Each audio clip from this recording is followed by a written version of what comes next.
Greetings, my name is Slight, and welcome to day 12 of a burning build that we are going to try to take to 10 wins. We'll see how we go. I'm going to go over why I've been as successful as I am currently and why I think I can make it to 10 wins with a burning build. First things first, we've got Final Flame and Immolating Spark, which are improving our Pesky Pete and our Lighter. This should be adjusted like so. We've got some Frostfire and a Creeping Chill that currently is not doing anything for some control. We have, whenever we crit, our shield items gain 10 shield. We have Building Crescendo. Whenever you use an item, your items gain 15% crit. This is one of the most busted skills in the game if you have a lot of things that you're casting. And importantly, to ensure that our scaling is going appropriately, we are gaining all this crit and shield from critting. And then I've put Swashbuckle on my Astrolabe and my Restorative Blowgun. And this heals triple to this item's damage. And what that's going to do is, combined with my Improvised Protection and my Building Crescendo, we are going to be able to scale this Astrolabe up super fast into very high shielding. It's very important when playing Burning that you have in your kit a way to scale your shield items and a way to scale your defenses. And here I've also got Void Energy, which I was very lucky to get. Whenever you burn, your shield items gain 3 shield for the fight. So those are kind of the ways that I am scaling my defense. I also have Burning Rage. Whenever I burn, your weapons gain 4 damage for the fight. So that's what's going to scale my Restorative Blowgun here. Now, currently, this has a bunch of negative values. That's because I have minus 50% crit on it, which is then scaling more because of Swashbuckle. Kind of a unique outcome of having Swashbuckle on your Restorative Blowgun. But by the time this attacks, this will not have those values. So let's look at what we have in our storage. Just make sure that this isn't good. This is not a tool. I do have the Astrolabe, but I don't need to haste it. For a long time, I was using Goggles instead of Building Crescendo, which was a great way for me to scale up my crit chance beforehand. I think at this point in the game, I don't need it, so I'm happy to sell it. Clamora is an interesting choice, and I may actually think about this and swap out Pesky Pete here. It may be more valuable to be triggering this slow and this freeze at the start of the fight. I think I'm going to go ahead and do that, at least for right now. We've been using the hammer, and we haven't really taken advantage of the loop, but I got it from my shovel. But the hammer we have gotten 3 or 4 upgrades out of, which is always a good way to scale into the late game. Alright, so I don't think any weapon's going to be better than our Restorative Blowgun, and I only want one weapon because I want to use the Silencer. It's very important that I upgrade this Silencer or this Swashbuckle, and so I need to think of which one's best, and I think it's going to be the Swashbuckle. So, not the loop here, but this. Let's go ahead and gain a temporary boost. I think best thing for me is just to gain max health. We've got this upgraded. Let's move this out. Go nice and slow. And now that this is giving 50 crit, this is in the positives. And I need... I see. So, I think Astrolabe Shielded doubles the shield, which is, I think, kind of what I'm looking for here. I could also do Celestial Conduit, which is also very good on the Astrolabe. I kind of think I like that because I'm more likely to get frozen out of the game than anything else. Yep. I don't think the flat shield amount's going to matter because I have ways to scale my shield. I just need to make sure that it continues to cast. Alright, I think this is a good time for Gumballs. I'm going to go ahead and sell Goggles. They've been good to me. I'll keep Pesky Pete around right now, and I'll keep Snowflake around just in case. And I think it's time to get rid of Shovel as well. Mostly because I just want to have room to do this conveniently, and I don't think that those things are going to actually impact the rest of the game.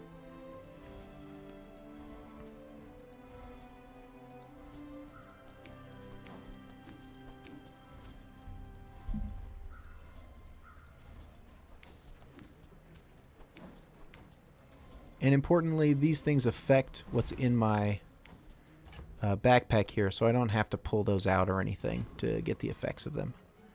Volcus Enforcer is kind of a tough fight for us, but it'll be a good test of how strong our build is, especially with this Radiant Astrolabe.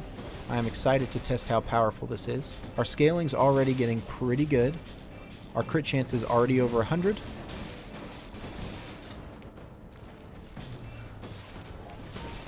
And we just applied 600 poison in one shot with this restorative blowgun and healed for 1,431. Interesting.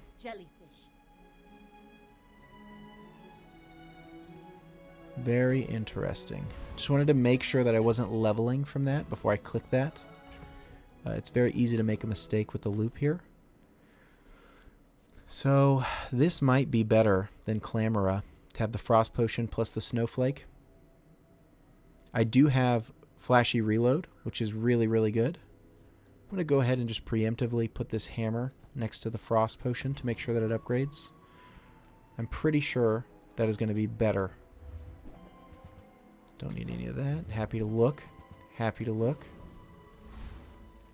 There are some bronze tier chunk items that could be good, like rocket boots, but I think on average a skill is going to be better. You have great potential. That's pretty good. Conflagration is very good here. Happy to take that. My skills are not weapons. All right.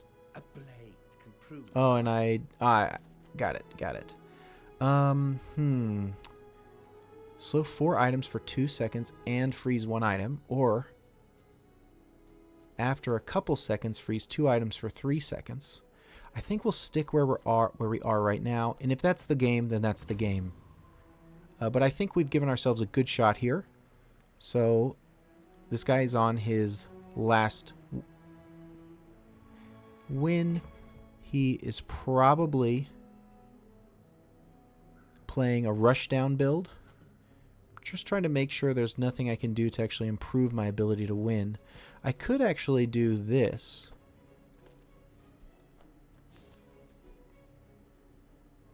And just include this Frost Potion, because as long as I feel like this guy's going to be rushed down, because he has only lost a couple times, and he's getting to his last win now. And I think if he is poison, I think we can beat him.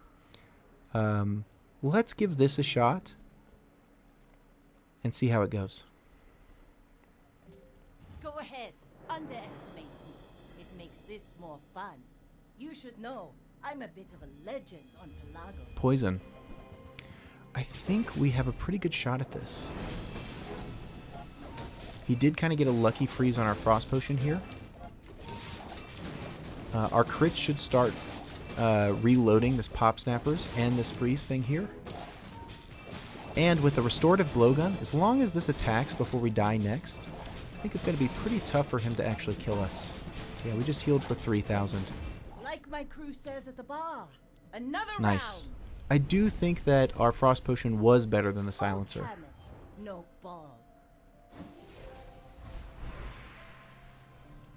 I feel like I missed an upgrade somewhere in there. I did, because of the wanted poster here, but it was at the end of the fight. It's kind of hard, and I did not want to put hammer in. We can go ahead and don't need that. I really don't think I need the ammo. I could add 1 ammo to this. We did actually run out of ammo on the Pop Snappers. So I kind of actually want to add 1 ammo there. I do think that Frost Potion is going to be the better thing for us to use. We need basically, that disruption, that survivability. Those are going to be the most important things. If this relax lasted all day, then I would take it. But because it doesn't, we'll look at slow skills.